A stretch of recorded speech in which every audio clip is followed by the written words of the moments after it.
Why is it important to reflect on the union of Mary and Jesus in the mystery of salvation? What is the significance of the words of Jesus to his mother and the disciple?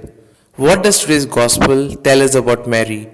All these questions and more answered during today's episode of Daily Reflections.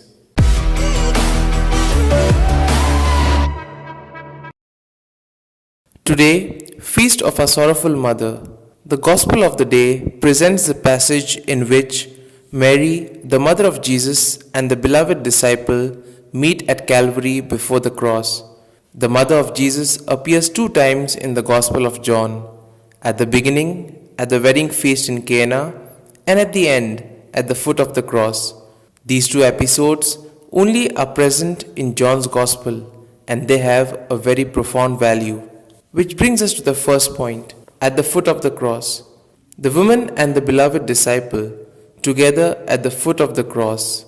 We see Mary as a strong woman who does not allow herself to be discouraged. Hers is a silent presence which supports the Son in his gift of self unto death. Saint John is the only evangelist to depict Mary at the foot of the cross. He did this to make the theological point that she has a place of special importance beside the disciple whom Jesus loved at the cross and as a founder of the community of disciples that Jesus left.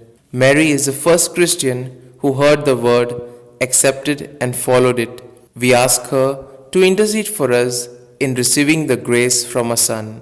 Which brings us to the next point, the testament or the will of Jesus. Even at the moment of his death, Jesus' heart is open to those who suffer. He recognizes the grieving of Mary and John and asks them to make space in their lives for one another.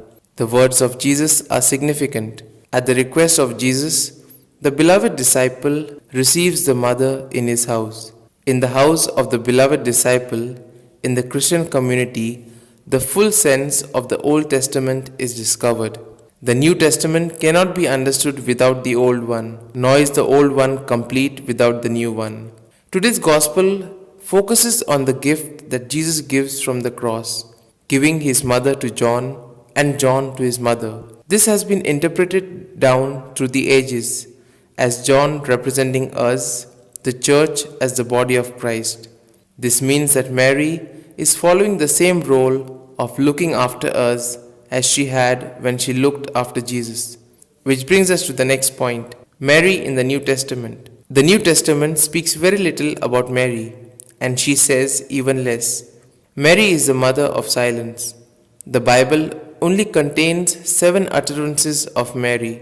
Each one of those is like a window which allows one to see inside Mary's house and to discover how her relationship with God was.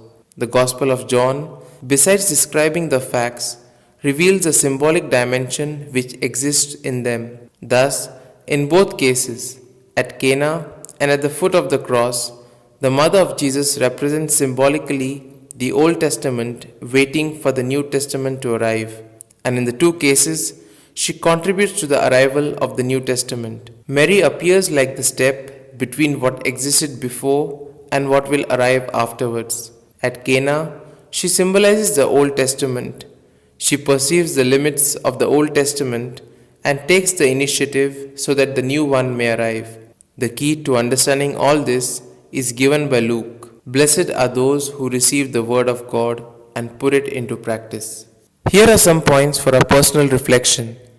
What is my devotion to Mary, the mother of Jesus, like? Just as Mary, are we willing to be dedicated and open to the will of God in our lives?